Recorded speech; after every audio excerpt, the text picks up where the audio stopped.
everybody. Welcome back to Privacy Professional Training. I'm Fumi Owolabi. I'm the founder of Privacy Professional Training.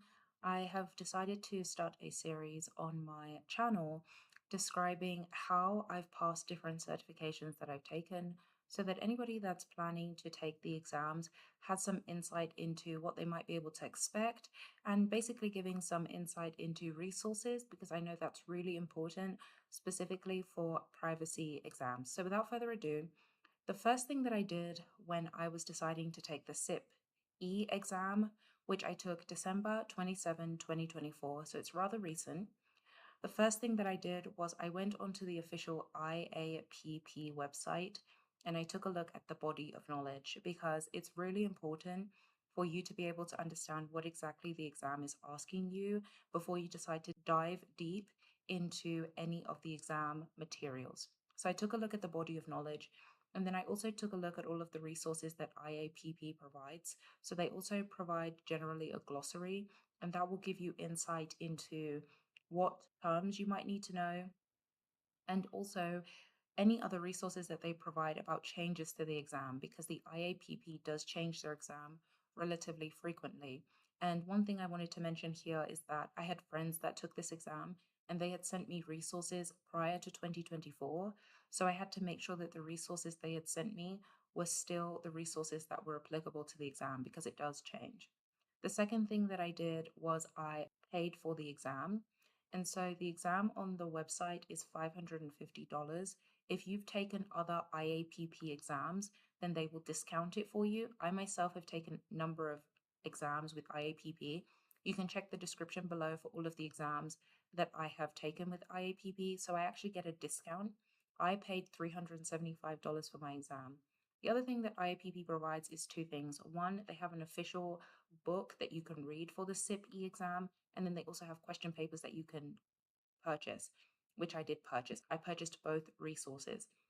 So after I had looked at the body of knowledge, which gave me insight into what the exam would actually be testing me, I created a schedule.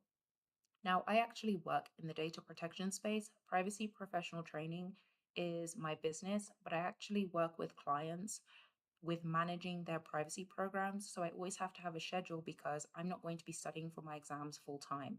I never have since I've been in the data protection space. So I figured that if I wake up a bit early in the morning before I start work, and then after work do an hour, 1 hour before work, 1 hour after work. I do work from home, so I do have that added advantage. But I've done a separate video about how I studied when I had a commute, and you can check out that video. That's the how I passed the CIPP US exam. So I woke up an hour early in the morning and I would study for the exam. I created a schedule and I told myself, how long do you want to study for? Now, for me, I study for these exams between 2 to 3 months. It really does depend. And you'll see through this series how long I've spent for each exam. Specifically for the CIPP exam, I spent 2 months and I spent 2 hours every single day.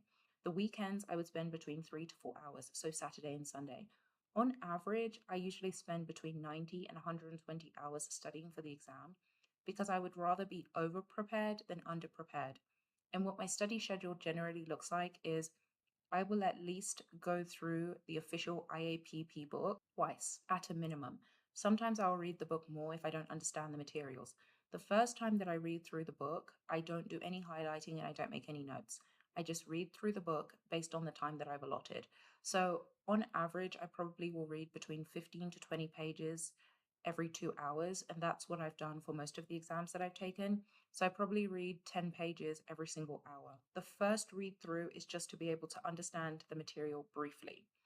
After I've read the book through one time, I will take the exam questions or the practice exam questions that IAPP provides because I want to see what they're testing. So that's what I'll do first. So I'll read the book through once and then I'll take the 50 questions or 25 questions that the IAPP has provided.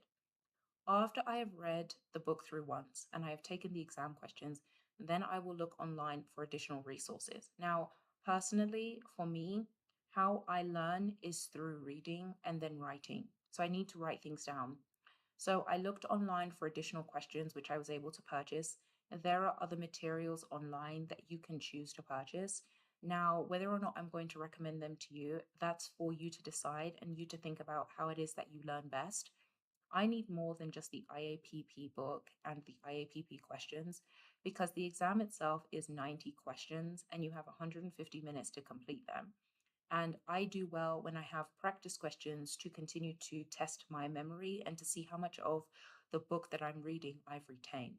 So I always buy additional questions. And one of the things I've done with privacy professional training is I've actually created practice questions for those that are taking any of the IAPP exams that I've taken. So if you are sitting for the CIPP exam and you're looking for additional practice questions, you can take a look at the description below because I have created a book with 300 additional questions that you can practice with if you don't feel like the resources with IAPP are going to be sufficient.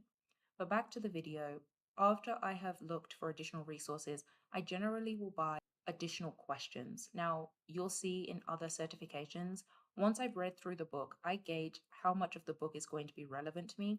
Now, there are other providers online that do provide resources for these exams. So I always take a look online to see what they have available.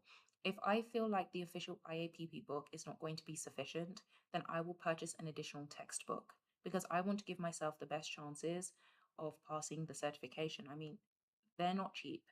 So it's within my interest to pass it at the first time, which is again why I spend a lot of time making sure that I have read enough of the book and spent enough time on the material. So after I purchase the second set of questions that I usually purchase, I read through the book the second time, this time at a much slower pace. And what I do is I make notes in the book. And for anybody that is taking this exam kind of recently and you are looking for resources but you might not want to pay, send me a message at the email address that I've linked below and I'll ship you my old books because I have a lot of books that I have used for my own exams. And now that I've passed the certifications, I no longer have need for them. So instead of just throwing them away, if you would like those books, send me a message below and I will ship them to you. Only the US. I will read through the book the second time and I will make notes and I will highlight. And generally, I'll tell you what I highlight. I will highlight sections that I found in the question book. This is why I read the book through once and then take the questions, because that will give me insight into what might be applicable and what I should keep my eyes open for the actual exam. So the second time around does take me more time to read through. I'm not reading 10 pages a day. It really does depend. And I try to stick as much as possible to my schedule time-wise. I personally am of the approach that time spent on a consistent basis is much more efficient than trying to cram everything in 2 to 3 weeks. Again, it really does depend on how you study. I study best when I do things in slow bursts. And I also work in the data protection space, so I don't have 8 hours a day to study for. After I read the book through the second time, I then take the questions that I've purchased, the additional questions, the unofficial questions that are not offered by IAPP, but I've done research on online and other people have validated that the questions are good. So I'll take those questions and I will continue to test myself. So let's just say, for example, it takes me a couple weeks, maybe 2 or 3 weeks to read through the book through once. And then I will take the questions maybe at the weekend. The second time I read the book, it'll be another 2 to 3 weeks. And again, I told you guys that I spend between 2 to 3 months actually studying for my exam. So let's just say reading the book through, doing the 50 questions, reading the book through, and then taking the additional questions that I purchase. I try to purchase at least 180 questions in total. So if the IAPP offers 50, I'm purchasing 130. And the reason being is because the exam is 90 questions.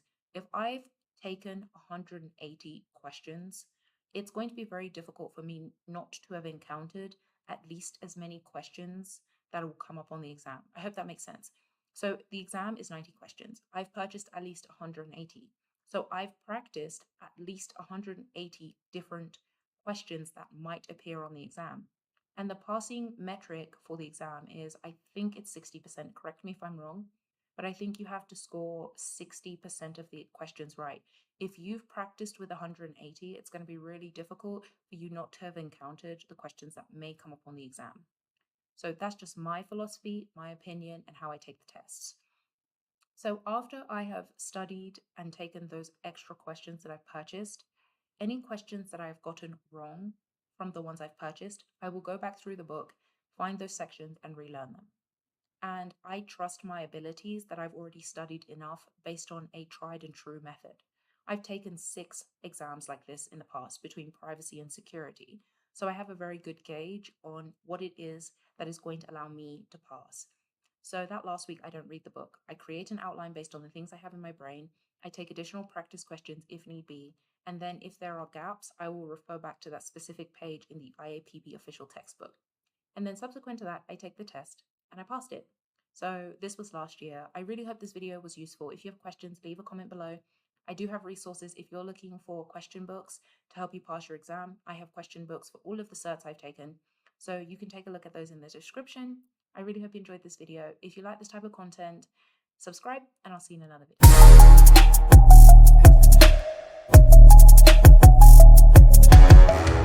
video.